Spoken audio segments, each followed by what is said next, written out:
by surprise for your nose and your eyes.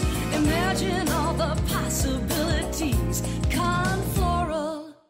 Hi, I'm Deb Denzer. I'm here to talk to you today about our April, our March and our April. We've had an unusual spring this year, which has led to unusual gardening habits and behaviors, both from plants and people. So I wanted to share with you some ideas and some tips about what to do with your gardens, given the warm conditions that we've had, and now we're back to more normal freezing conditions and temperatures and those kinds of things. So the first thing that you might want to consider doing, and the biggest concern that I'm hearing people talk about, is what to do with my plants. They're coming out of the ground, my daffodils are flowering, I have leaves everywhere. My best advice to you is that those plants, which are perennials, they come out every year, they grow in your gardens naturally, they will be fine. I would not worry about those plants at all. They are acclimated to our climate and our growing conditions, and they will adjust in the way that they need to adjust and will be just fine.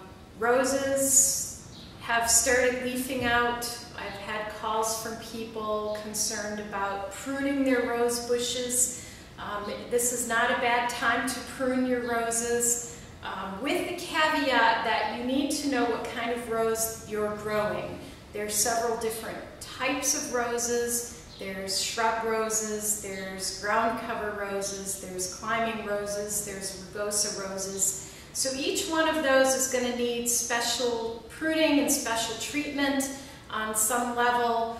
I'm not going to go into the details of all of those today, but just in general, the shrub roses and pruning those, this is not a bad time to prune them back. You can see where the active growth is happening already. You're going to take the stems down no more than a foot above the ground, and then just prune angle cuts 1/4 inch above the leaves that are coming out, and make sure that when you're pruning so that outward growing branches continue to grow outward. Not that you prune a stem and you have a branch that's going to grow to the inside of the plant.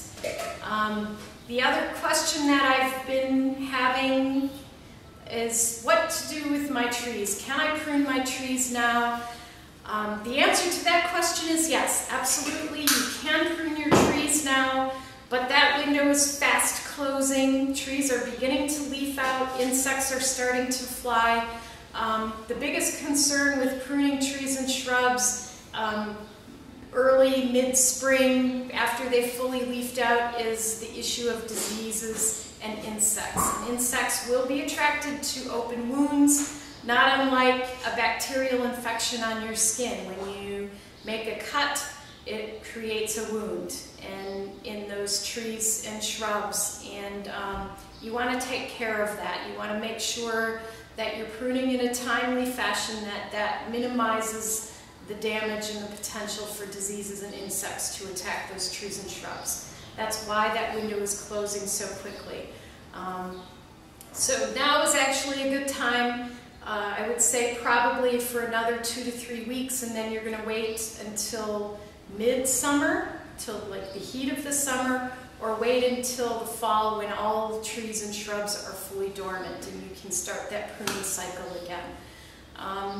The one thing you want to be aware of, though, is that if you have lilacs or any spring blooming shrubs, you're not wanting to cut those flowers off, so I would hold off on pruning those until they have flowered and the flowers are spent and they're all done flowering. Okay, the topic I'm looking at today is what happens to frost-damaged plants. We've had a very, very early spring this year, close to a month early, extremely high temperatures. And it has caused many of the plants in the area to bud out, leaf out, flower out way too early. In that case, we do get the frost that has happened here the past couple of weeks, and we have all these tender buds and flowers that are out that shouldn't be yet. and as a result of that, we're going to see some damage. The damage is going to happen, but it's not going to be lethal to the plants in most cases. The leaf damage that you can see in the pictures, the leaves are going to turn brown, black, fall off, but eventually within 2 to 3 weeks, maybe a month, new growth is going to appear and they'll recover just fine. With the fruiting serviceberry that's shown in the picture, the frost damage on it killed the flowers and also killed the internal parts of the flowers, and the result will be that there will be little or no fruit on the flowers that were open during the frost time. Flowers that came after the frost time are being pollinated and they will set fruit, so you only have a partial crop as a result of the frost. Hopefully this doesn't happen every year as it has this year, where the plants are coming out of bud, coming into flower way too early. With the weather that we have, it changes and we're looking at more frost, so we'll probably see more damage. The good news, you're going to lose some fruit, you lose some leaves, but your plant's going to be okay. Another question that I've had is regarding lawn care. This is a great time of year to start seeding, patching, sodding your lawn. The temperatures are cool enough, grass loves this type of weather. It likes cool temperatures, we have enough rain coming in, you're not needing to worry about enough water on your lawns or water going to that seed to make it grow. The heat of the summer is the worst time to be seeding your lawn, so it's typical to do spring and fall lawn seeding and patching. Spring being the best time because it has the full summer to establish its root system. We do sell a lot of product here that you'd be able to utilize for taking care of those lawns. We have lawn seed, we have patching products, and we do sell sod here at Kahn Floral in Greenhouse. Another big question we've had regarding planting is annuals. I've had people come and ask if it's okay to put annuals in the ground. There are very few annuals that you'd be able to put in the ground. Pansies are one of them, they'll do fine.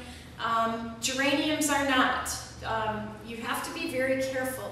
We are still in the month of April. For Wisconsin, typical April weather is to have 40 and 50 degree days and 30 degree nights. A lot of our annual plants will not do well in those cold overnight temperatures. And we have had some frost. They're predicting snow. It's typical for snow to fall in April, so you want to make sure that you're thinking about those typical April temperatures, because they can still happen. And make sure that you're treating your gardens in the way that you would normally treat them. Though our temperatures have been very deceiving this year, and I know everyone is excited to get out in the garden and do what they need to do with their gardens, planting and making them all beautiful. Just keep it slow and make sure that you are doing the right thing for your plants and for great garden success. If you have any additional questions or concerns, don't hesitate to give us a call. You can call us on phone. We have an Ask the Experts link on our webpage. You can take a look at our blog. There's a lot of information about gardening tips on our blog. You can also visit our Facebook and Twitter pages as well for more information. I'd also like to invite you to our 2012 Garden Expo, which will be happening April 27th through 29th. We'll be offering lots of garden tips then. You'll be able to come and learn about some of the new and exciting products we will be having available for purchase at that time, and it's going to be a really great time. So come and visit us at our 2012 Garden Expo, April 27th through 29th. Yeah, I got a surprise for your nose.